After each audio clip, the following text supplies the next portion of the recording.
Dear Bernardo, welcome to Thanatos TV. It's a great pleasure and also privilege to have you here.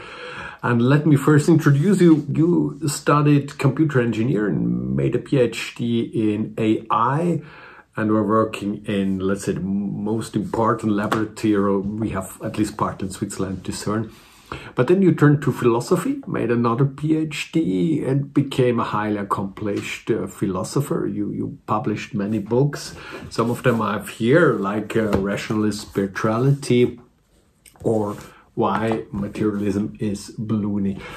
In them you conclude in a very skeptical and scientific point of view that materialism is nonsense. Can you explain that to us, why materialism is baloney? Well, there are several lines of reasoning that arrive at this conclusion. I can mention a few of them. Some of the lines of reasoning are purely logical. They do not require empirical evidence. What materialism does, it describes the physical world we see in perception, the stuff we see, hear, touch, taste. It describes these qualitative experiences we have of the world in terms of numbers, like mass, charge, spin, momentum, frequency, amplitude. These numbers are obviously descriptions of our experience of the world. But under physicalism, they say that the numbers precede the thing described. They say that the redness of an apple exists only in your mind, because that quality, that experience of redness is supposed to be created by your brain inside the skull. There is no red outside. What there is outside is just the terahertz, the frequency of the electromagnetic field that corresponds to the color red. So what materialism does, it inverts the map and the territory. It says that our descriptions of the world are the world, and that the thing that is described actually arises inside our skull and doesn't exist outside. That's nonsensical. It's trying to extract the territory from out of the map.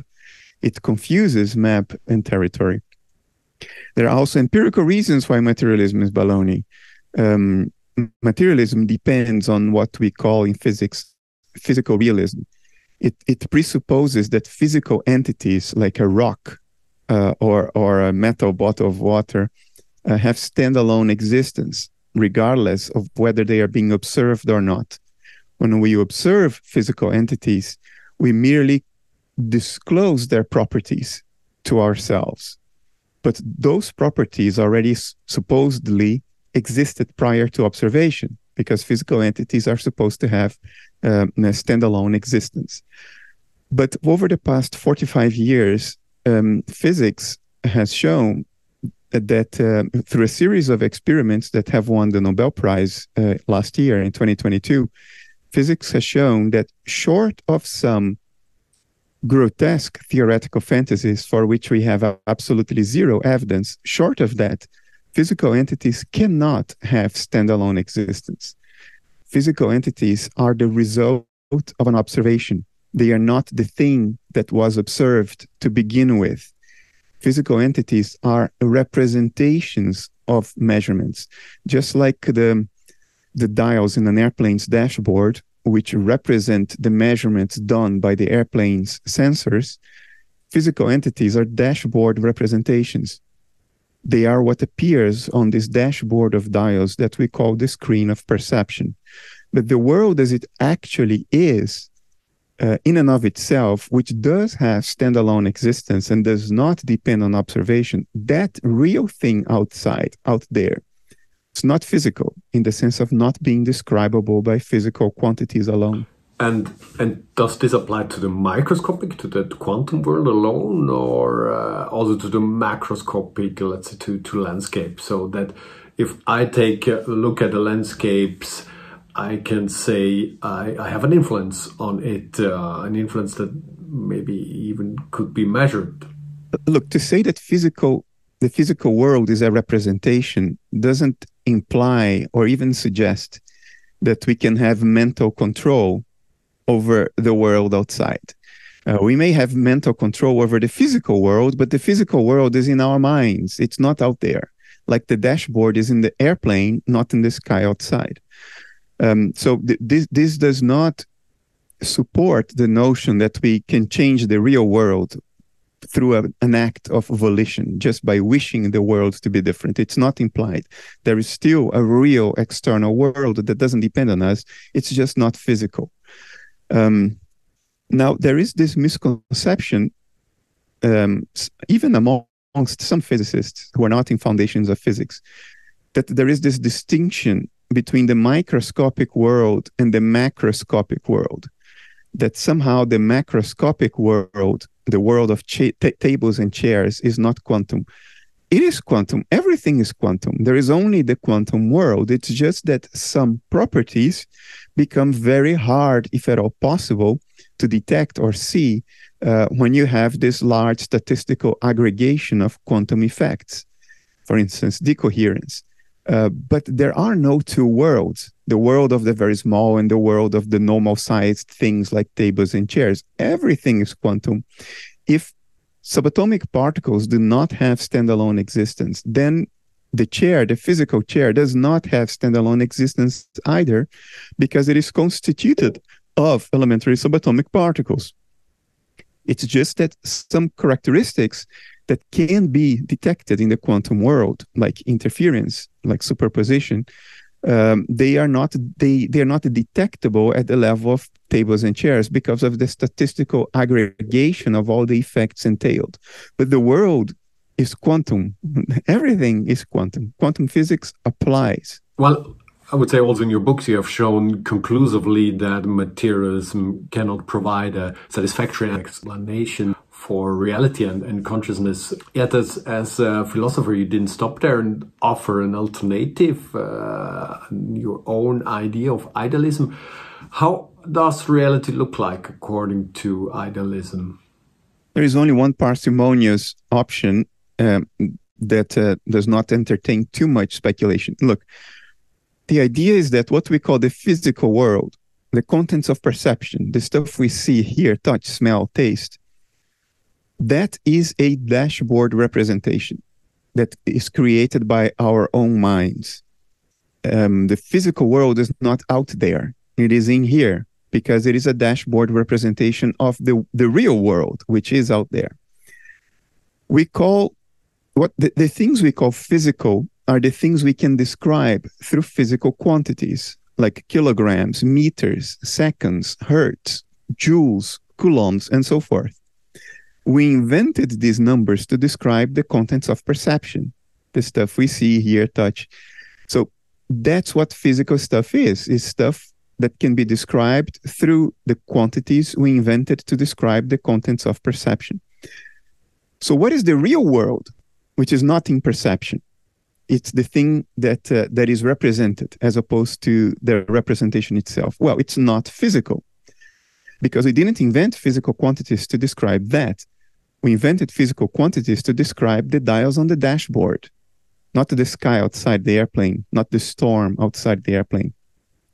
Which raises the question, are there states in nature that are not describable by physical quantities? Because that's what we are looking for. Is this pure speculation or do they exist? Well, obviously they exist. We are acquainted with them every day, multiple times a day. What is the length in meters of your thought? What is the weight in kilograms of your fantasy? What is the angular momentum of your emotion? How many degrees? You see, endogenous mental states are not describable through physical quantities. They have an inherently qualitative nature that one cannot capture through a list of numbers. So the option that presents itself to us in a very obvious way is that the real world outside is like the real world within. It is constituted of mental states, not my or your mental states, mind you. External mental states, transpersonal mental states, but mental nonetheless, in the sense of not being describable through physical quantities. And the world of perception, the colloquially called physical world, the things we see here, it's a dashboard representation of those external mental states, akin to thoughts, akin to emotions, but not our thoughts, not our emotions. The thoughts and emotions of nature at large, which present themselves to our observation as the contents of perception, as the colloquially physical world. But if I understand it correctly, in idealism, we also just have one thing. We have mind. Yet there are full of objects around us, which I suppose are not having any consciousness. So how can something made out of the same thing be at one time full of consciousness and another time without any consciousness? Aren't we then, like in materialism, faced with the same problem, with the same hard problem, but just the other way around, just the signs reversed? No, because consciousness, in other words, experience, is the sine qua non of mental states. By saying that there is a real external world made of mental states, I am saying that it is conscious. I'm saying that it entails experience. Mental states are experiential states, but they are not my experiential states or your experiential states or the experiential states of my cat. They are the experiential states of nature at large. They are not bound by living beings. It is only under materialism that experiential states only happen within skulls. Only materialism says that. And it says that by implication, because it says that experiential states are somehow magically created by a brain. And a brain is encapsulated in a skull. So mental states can only exist inside skulls. But the point in contention is precisely whether materialism is right or not. By defending idealism, I am not shackled to the presuppositions of materialism. I am offering an alternative to that. And according to that alternative, mental states exist out there, just as they exist in here. And physical states are just a particular type of mental states. They are the mental states of perception. Perception is mental. No, the color red of an apple is a mental state. It's a qualitative state that we experience. The sound of a melody is a mental state. The texture of a surface is a mental state. We experience it when we run our hands over that surface.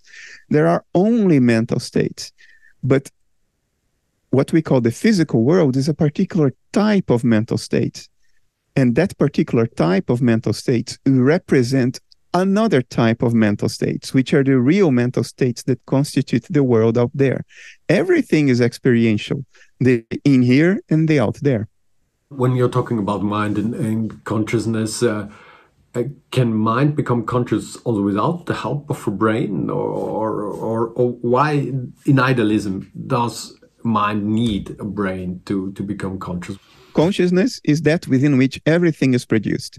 But there are many different states of consciousness. Some of those states are dissociative states. I cannot read your thoughts right now, and presumably you can't read mine. So my state of consciousness is dissociated from yours. Otherwise, I would be able to access your thoughts just like I can access my own memories. I cannot experience what's happening in China right now or in the galaxy of Andromeda. I am dissociated from the mental states that constitute what we call China and constitute what we call the galaxy of Andromeda. Now, what does this dissociative state of consciousness look like? Well, as we discussed before, physical things are representations of mental states. So what is the appearance on the dashboard of a dissociative state of consciousness? Well, it's a brain. A brain is what a dissociative state of consciousness looks like when it's observed from the outside. And that's why brain activity correlates with inner experience. The brain is what inner experience looks like when observed from the outside. In other words, when observed from across a dissociative boundary. The brain doesn't generate consciousness. It is what a particular state of consciousness, a dissociative one, looks like when observed from across that dissociative boundary. Yeah, but if the brain is just the image of this localization of mind and an apparition of a localized point of view, why doesn't it then just appears, just pops up in front of us as soon as it is needed, as soon as this process of localization of mind takes place? Why did it take millions of years of evolution? Why do we still need parents to get there? Why would it pop up? I mean, there is no difference between idealism and physicalism in our understanding of evolution. Dissociation in this field of subjectivity that constitutes nature obviously is something that could happen. And given enough time, whatever can happen in nature will eventually happen. And lo and behold, it did happen on this planet about 4 billion years ago, when the first living being arose. That first living being was what the first dissociative process on this planet looked like. And because of the laws of natural selection, the dissociative processes that could maintain themselves, in other words, could survive, and could spin off other dissociative processes, in other words, could reproduce, they are the ones that survived. They are the ones that stuck around. And through the laws of evolution by natural selection, the contents of that dissociation became more and more complex over time. Maybe it began as a single-celled organism, in other words, a dissociative process with very simple experiential states within it. But over time, it has become us.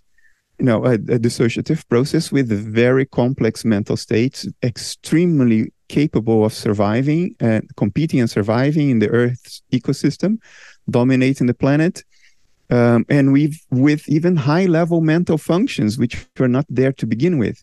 Things like self-reflection, like metacognition, all these higher-level cognitive functions that have been very useful for us to survive, and therefore have been affixed in us in this dissociative process that we are.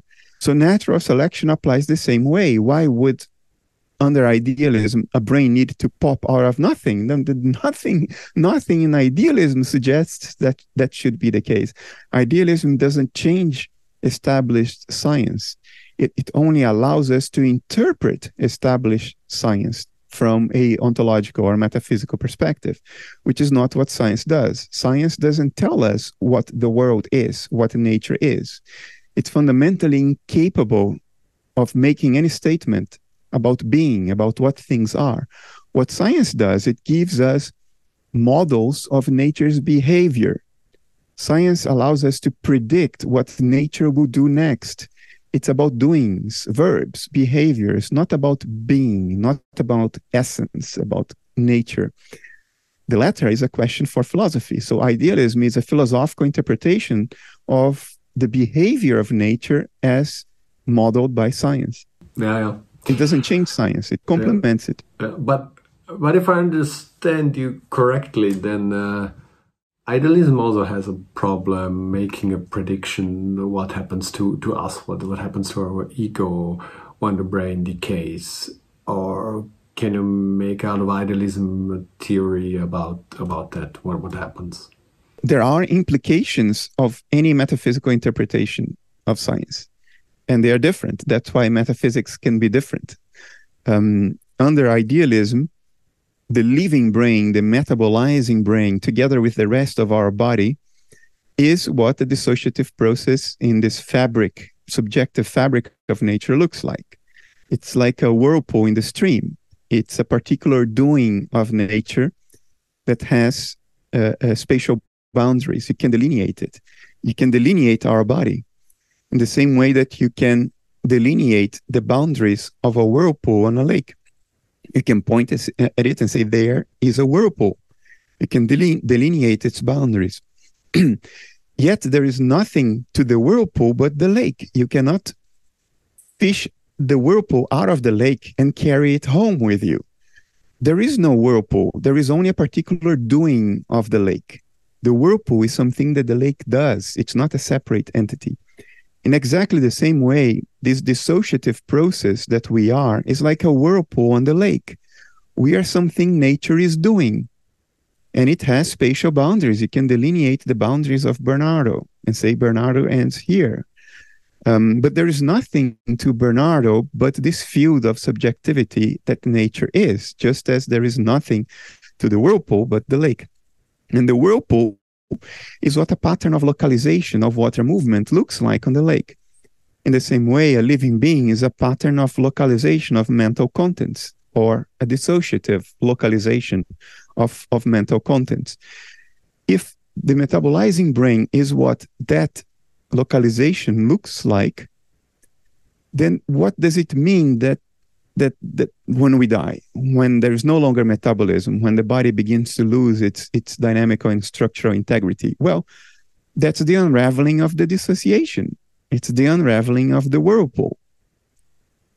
If the body is what the dissociation looks like, then death is the end of the dissociation, not the end of consciousness, not the end of the lake.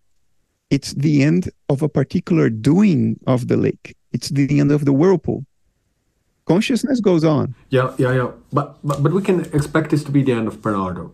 Let's say the end as you are now. So when the whirlpool, which is today Bernardo, stops and disappears, it will also disappear.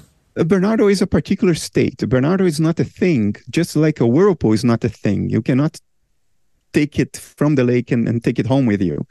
So Bernardo is not a thing. Bernardo has never been a thing. Bernardo is a configuration, is a particular pattern of behavior. That configuration ends, of course, and that will imply that our experience will change very fundamentally. Our personal agency will cease, because personal agency, like the whirlpool, is a particular configuration, a particular set of states. That, of course, will end. Look, when you take psychedelics and your brain metabolism is just reduced, because that's what psychedelics does, they reduce brain activity. Your sense of identity is already completely changed. People go through ego dissolution. They understand that they are part of the entire world. They are the world. They are not this separate entity. So even under psychedelics, which only reduce metabolism in the brain, you can already have a vastly different sense of identity. Imagine when you no longer have a brain, when there is no metabolism anymore. That's a fantastic change in our state of consciousness. So our narrative of self will change. Our understanding of what we are will change, because right now we are deluded, and later on we will not be deluded anymore. But what we truly are doesn't change. It's just that what we think we are turns out to be false, and we will understand that at the end of the dissociation. But what we have truly been all along, that continues. It's the end of the delusion, not the end of what we actually are. I mean, there are these phenomena when we come close to death, which we call near-death experience, or also terminal mental clarity. Materialism doesn't have a good explanation for this. Why idealism maybe even can predict some of them, like the out-of-body experience, like the continuation of consciousness, like this timelessness, like this feeling of unity. Some people experience intense and beautiful landscapes, sometimes even cities, and they meet deceased, they communicate with them. So we find, despite brain shutdown, we find a new form of personification and individualization in that unearthly dimension. And some even meet deceased people which have been dead for many years, and there are many reasons to believe that this kind of experience are some kind of real. So after your theory, would you then expect those people, those deceased, having a brain as well in this other unearthly dimension? So you're asking whether personal agency can continue after death, because that's what NDEs seem to suggest. Yeah. Let's use a metaphor.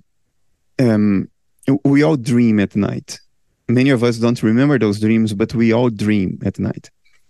And when you are dreaming, you are in a dissociative state, a further dissociative state, because during the dream, you think you are your dream avatar, not the rest of the dream. You're dissociated from the houses, the buildings, the trees, the cars, the other people in your dream. You don't think you are them. You think you are just your dream avatar. And then you wake up and you realize that it was actually you doing the whole thing, not only the dream avatar. You were everything else in the dream. It was you doing all that. That's the end of the dissociation of the dream state. Your dream avatar, the moment you wake up, he's dead. He's toast. He's gone. Right? But you don't mourn the death of your dream avatar when you wake up, because you realize you never really were your dream avatar, at least not to the exclusion of everything else. You were the whole dream. So nothing is lost. Mm-hmm. When you wake up, your dream avatar is dead because that dissociation is over, but nothing is lost. Moreover, you can still remember the dream. All of the contents of that little individual agent during the dream, all of the mental contents of that agent survive in you. Now, you no longer think that you are limited to that dream avatar, but everything the dream avatar was continues to exist in you. You remember the dream. You know it was you. You just are not confused anymore about your own limitations. You're not confused anymore about your identity. You know that your identity was not restricted to the dream avatar. It never was. In the same way, after death, there is no longer the dissociation that corresponds to the dream avatar. That's over. But your memories, your insights, your learnings, the entire experience of your life, the sum total of your life doesn't disappear, just like the memories of your dream avatar don't disappear when you wake up. You still remember the dream. Everything that your dream avatar was continues to exist in you. You're just not dissociated anymore. In exactly the same way, everything that a person was continues to exist in nature. It's just not dissociated anymore. Now it's inserted in a much larger cognitive context where the contents, the mental contents of a lifetime are now available to nature as a whole. They are no longer corralled and separated from the rest of nature, but nothing is lost. So it's no surprise to me when Anita Moorjani, when she was narrating her NDE, she is one of the NDErs that I take seriously. She said, then I met my father, but it was not really like meeting my father. It was like I became my father. There you go. That's it. Her father is no longer dissociated. So in her NDE, she became her father because there were no dissociative boundaries anymore, preventing one set of mental contents from accessing another set of mental contents. So her father continued to exist as a set of mental contents, but no longer dissociated. Everything her father ever was continues to exist in the fabric of nature, but now it's available to nature at large. It's no longer dissociated. And then Moorjani could access the entire inner life of her father. So she became her father. So that's what you can expect to happen when NDErs access the memories of dead people. I think that's not implausible because the memories of dead people are now available in the cognitive surroundings that constitute our world, and which just appears to us as the physical world. And so they are accessible, yeah. And that's perhaps an interesting parallel, because when we dream and then wake up, we know from a kind of undercurrent that this was a dream, and now we are back in everyday consciousness, which is much more real. So it's not always the content of a dream that makes us recognize it as a dream. It is this lower sense of reality of a dream that is less than that of waking consciousness, and this allows us to recognize it immediately when we are back in waking consciousness.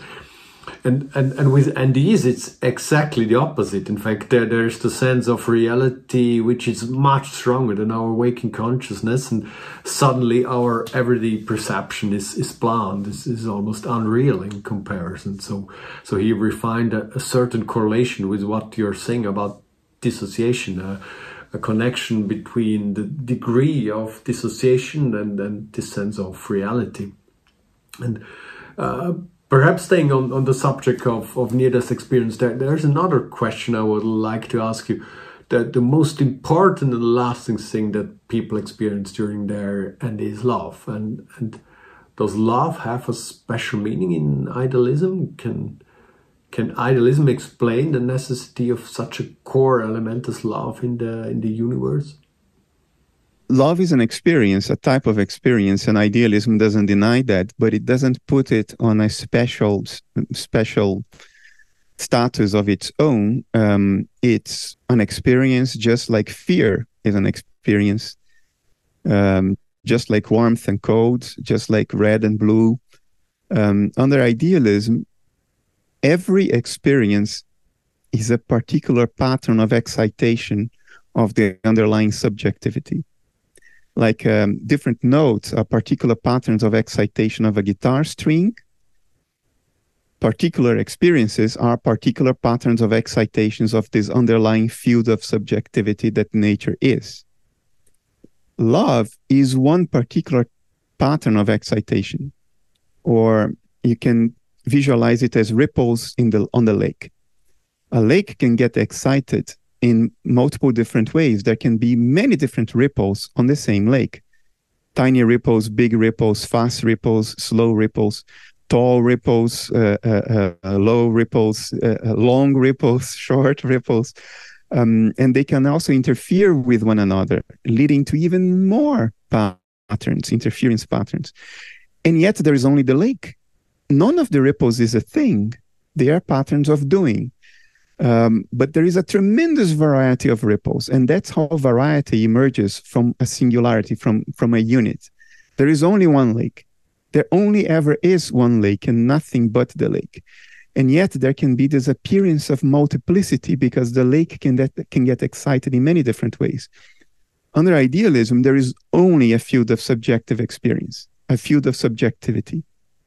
And all this multitude and variety of different experiences amongst which love, hate, red, blue, warmth, cold, these are all patterns of excitation of this underlying subjectivity, just like ripples are patterns of excitation of the lake.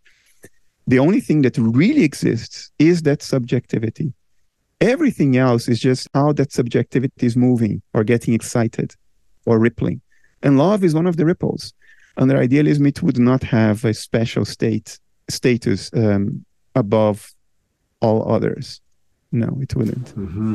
So let's say that some of these waves, some of these ripples are waves that bring me suffering. Question of origin of suffering is very central to us humans, and up to now for me, let's say the only or most convincing explanation why we can suffer and why our lives are so different is these three assumptions. First, that we have a free will and can decide in between good and bad, and we are like in a maturation process, a personal maturation process, but at last we are under this circle of reincarnation and karma, and so with these three assumptions, you have the explanation why we're different, why we have to suffer. It makes sense. I suppose idealism explains this differently. For idealism, suffering is probably more a variant of waves on a lake. We don't simply have the choice of accepting these waves of suffering that wash over us in the lake, or at best letting them bounce off, simply accept them. What do you say about that? Idealism is a naturalist philosophy, so there is no problem of evil under idealism. So there's no problem to be solved.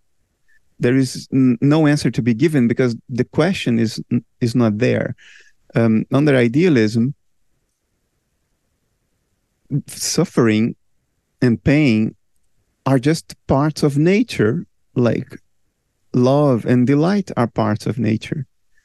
They are particular excitations of the underlying field of subjectivity.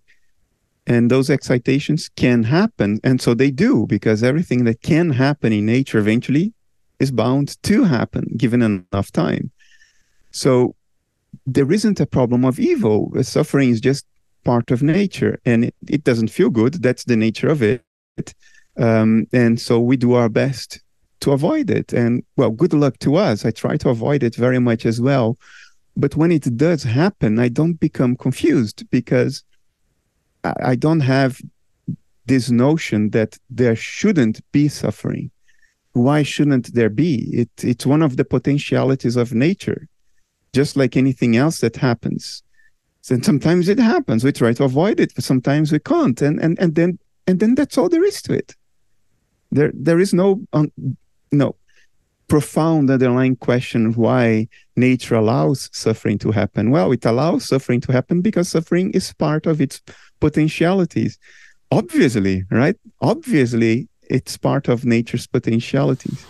Yeah. So it's best just to be stoic. No. A stoic goes beyond this. A stoic will go so far as to deny meaning, and I'm not that. I think suffering is not something to be ignored or dismissed, which is what Stoics do. I'm profoundly against that, because, at least in my own life, suffering has been extremely useful. It's only through suffering that you ask the deeper questions. Suffering pokes our mind into wondering what's going on. It forces us to ask the deeper questions of existence, like, who am I, or what am I? What is life? What is this about? What's going on? What is the nature of it all? If you don't suffer, if you are not uncomfortable, you don't ask these questions, you will have a lazy, superficial, Epicurean life in which you go through life thoughtlessly, just having fun. And to dismiss suffering is equivalent to wasting the chances that life gives us to think more carefully and ask the bigger questions.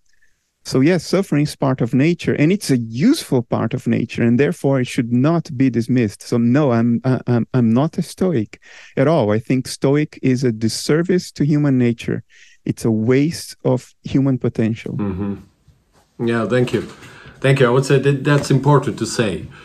So let me ask you now my last question. Materialism doesn't recognize any higher rank of control. Due to materialism, everything is just coincidence. And what about idealism now? Is there something like a plan behind that universe? Something like a mastermind people call God? Look, a plan is something. Plan and deliberation is something that comes out of higher level mental functions. You need to be metacognitive to be able to plan. You need to have self-awareness in order to plan. You need to recognize yourself as an agent who is doing the plan, and that agent is separate from the objects of the plan. So plan and deliberation require lots of higher level mental functions that, insofar as we know, are only present in higher animals, like higher apes, maybe pachyderms, maybe cetaceans. So it's not there from the beginning.